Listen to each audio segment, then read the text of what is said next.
All right, My Hero 276. So it was crazy. But going back to the last chapter, right? So Gran Torino grabbed Deku and Bakugo and jumped out of there, and Aizawa showed up. And I said I was getting death flags for Aizawa. I was like, yeah, he's talking way too much about what his life's for. He's talking about way too much, like, like why he's still alive. So I'm like, yo, I can totally see Aizawa dying. And then we jump into this chapter, and it kind of starts off with, kind of like mass fear and panic across the nation, with all the news channels being like, yo, it's just been nonstop terrorist attack after terrorist attack after terrorist attack. Like, yo, what is our country? What is our society coming to? Like, what is happening? What's happening? And we see All Might watching the news with Eri being all like, yo, fuck. If I was still in my prime, I could have been doing something about this right now. Like, but he feels so helpless. He can't do shit, and he just has to watch while all this happens. While all these heroes are dying and Shigaraki is just destroying cities. But yeah, so then we jump back to Shigaraki, and Aizawa's holding his quirks down, but Endeavor shows up and tries to fucking blast the shit out of Shigaraki, and Shigaraki just throws out his arm and moves away in the air.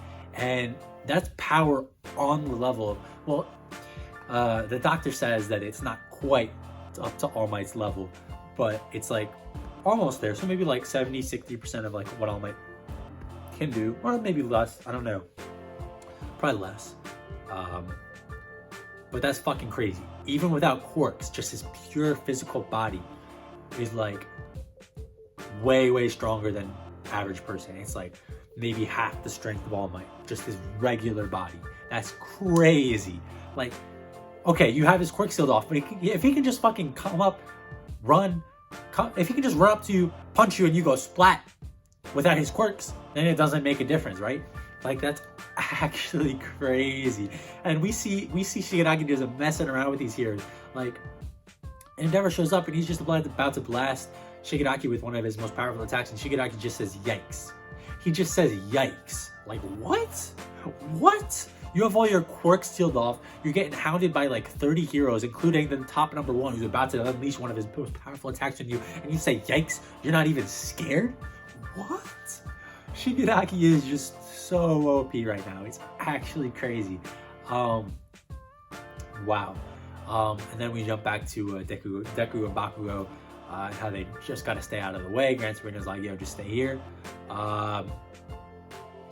But then like bunch of Nomu pop out of the ground, and they're not quite high-end Nomu, but they're high-end Nomu babies essentially, so they're near high-end Nomu. So that's gonna cause a problem. But Gran Torino talks like, yo, like, we have all these heroes here, just leave it to us. Like, if all these heroes can't take down one villain, then what is even the point of this hero-saturated society?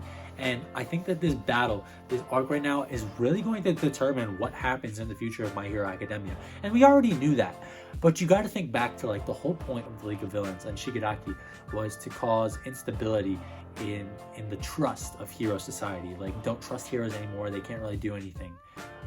So if all these heroes can't minimize damage, if all these heroes can't take down and detain one villain, then heroes are done for. People are going to completely lose faith in this hero society where there's hundreds of heroes that honestly can't do shit. Most of them are worthless in the grand scheme of things. So that's going to be a very big point in this fight. And then, we got some cool dynamics with some of the heroes working together. Like, I think it was it wasn't Wash, but it was like some water hero that I think we've seen before. Was it with Ida when he went to Hosu? I'm not sure. But he was like drawing. He was like putting water in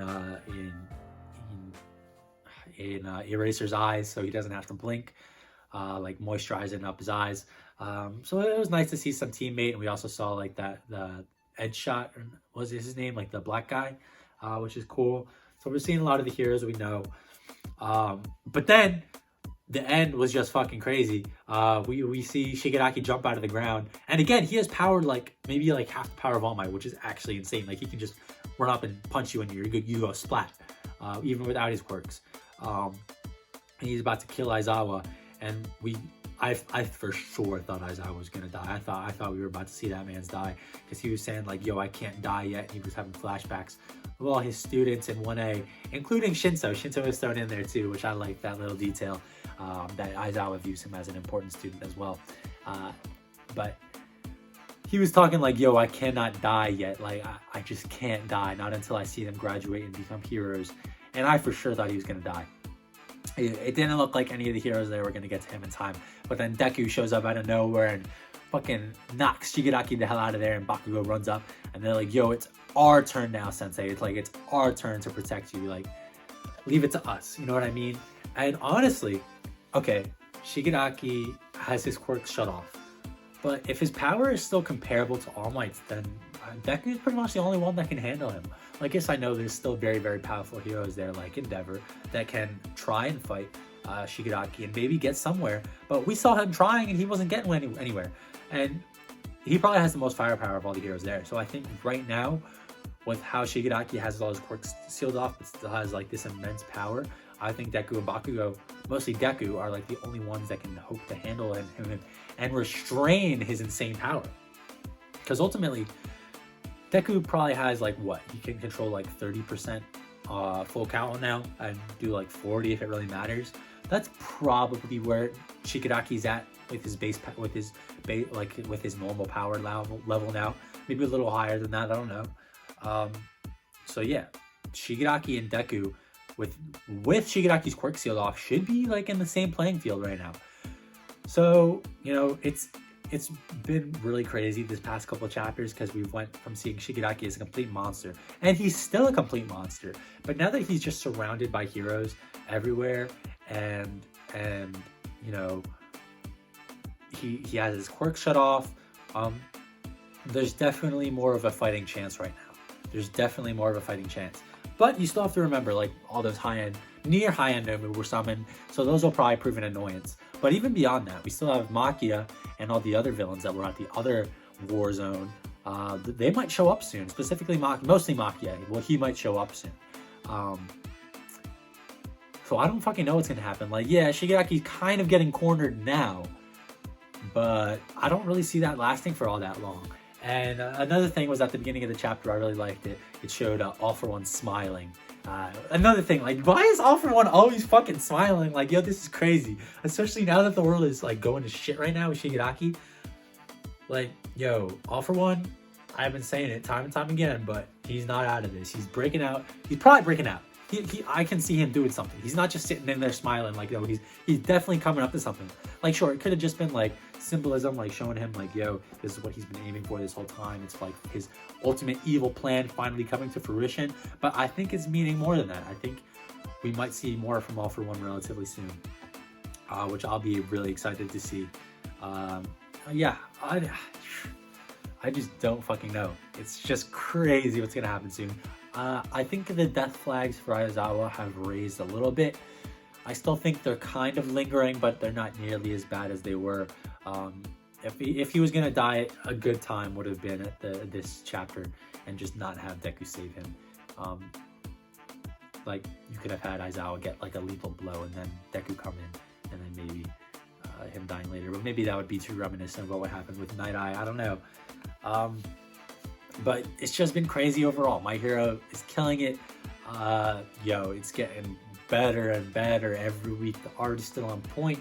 The story is still on point. But I just really want to see what happens next. So it's really, really exciting, especially with the appearance of those near high-end Nomu, and probably more villains to come soon, like Machia. It's looking more and more like Paramount War in My Hero Academia. Like, this is a full-on war arc. This is not just Shigaraki versus the world. Like, this is a war, and this is just the beginning of it, most likely. And I'm very, very excited to see where it goes. So yeah, that's about all I had to talk about for chapter 276. It was really crazy. Just really crazy overall. Really good. But yeah, so what do you guys think of chapter 276? Do you think Aizawa should have died? And do you think that there's still a strong possibility for him to die? Or do you think he's out of the woods now? Let me know what you guys think. And also, All For One, like, do you think anything's going to happen with him? Or do you think it was just showing him as, like, symbolism? But yeah, So thank you guys for watching, and I'll see you guys in the next video. I hope you guys have a great day. Bye.